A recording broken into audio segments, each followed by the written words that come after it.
The Multiplier Effect, presented by Christy Morano Wright. There are two kinds of leaders, diminishers and multipliers. The authors of this book, Liz Weissman, Lois Allen, and Elise Foster, were interested in learning why some leaders drain intelligence, diminishers, and others amplify it, multipliers. They used the original concept of multipliers in business and nonprofit organizations and took a deep dive into the education world. They studied an additional 438 leaders, education professionals in both teachers and administrators, to analyze their experiences working for diminishers and multipliers. When the authors compared the data, they found multipliers got 2.3 times more from their intelligence than diminishers did.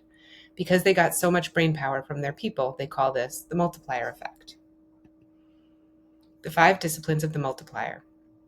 The authors of the multiplier effect have identified 5 disciplines of the multiplier. Number 1, attract and optimize talent. Multipliers lead people by operating as talent finders, tapping into people's natural talents, regardless of their position in the building.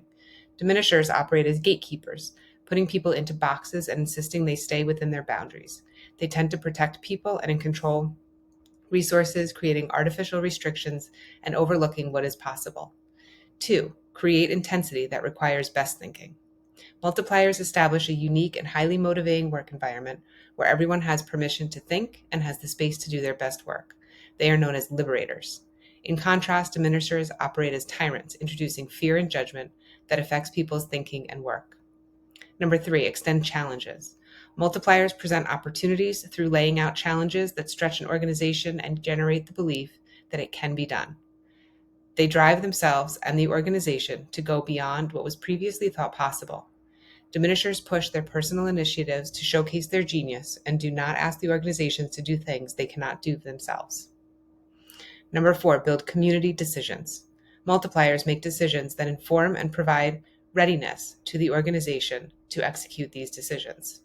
They are community builders. They operate with transparency. They build an organization that understands the issues and can support and execute the decision. Diminishers make decisions efficiently within a small inner circle, and by leaving out the broader organization, they are left feeling confused. Number 5, instill ownership and accountability. Multipliers demand excellence and give ownership while providing resources necessary for success. This builds strong, trusting relationships. Diminishers act as micromanagers who get the job done alone. They may be successful in spite of themselves, but things don't get done without them, so there may be a delay. The remainder of this book goes into detail about what each of these disciplines, as well as what the diminishers act as.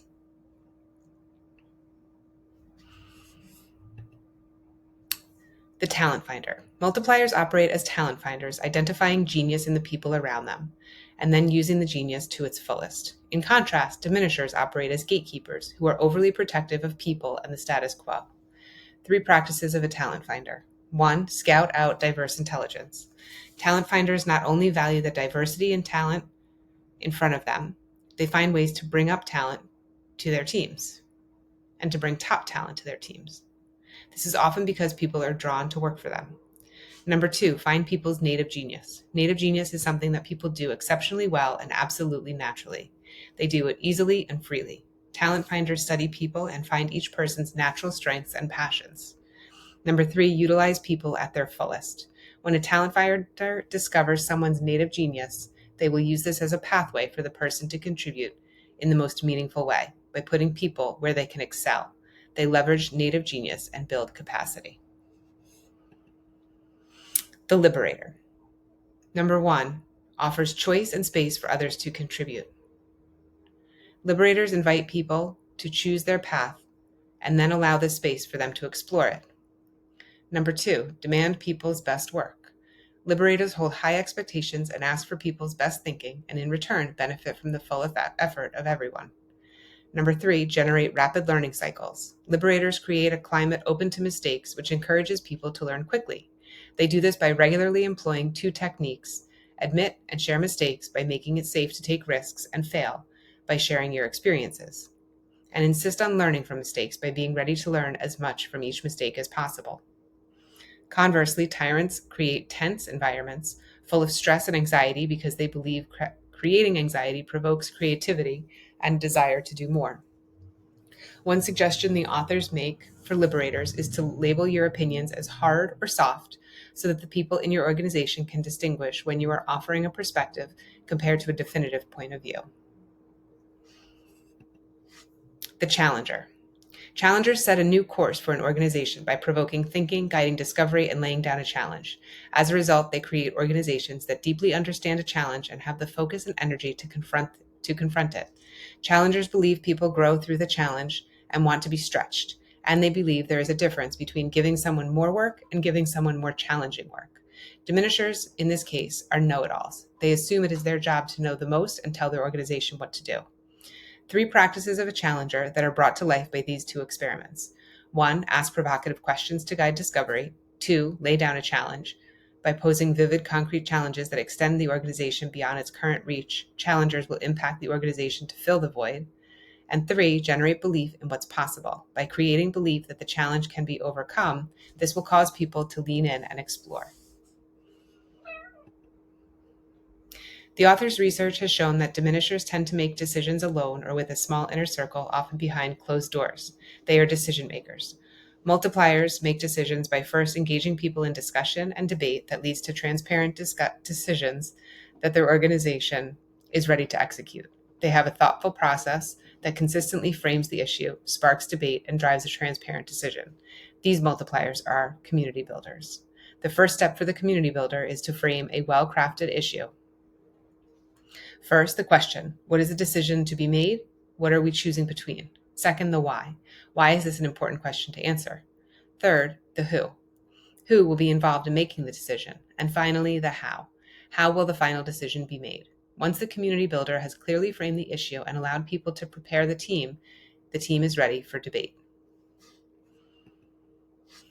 The investor. Multipliers invest in the success of others. They enable others to operate independently by giving other people ownership for results and investing in their success. In their role as investors, multipliers define ownership up front, let others know what is within their charge and what they are expected to accomplish. Then they invest in the genius of others and teach, coach, and nurture their genius. They give others ownership, and in exchange, they hold people accountable. Diminishers, on the other hand, are micromanagers. They hold on to ownership of important work. If they do temporarily let go, they jump back in and they take it back, believing the team won't be able to figure it out without their involvement.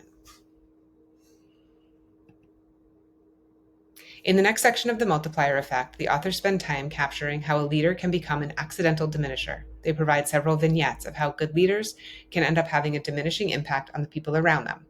Examples of accidental diminishers are the idea guy, always on, the rescuer, the pace setter, the rapid responder, and the optimist. The chapter provides additional references to multiplier experiments that could provide the leader with additional tools and resources as a workaround for the accidental diminisher profile. As a leader, it is important to recognize if you are having a diminishing effect despite your best intentions. Think about the following. Think about how you increase your self-awareness.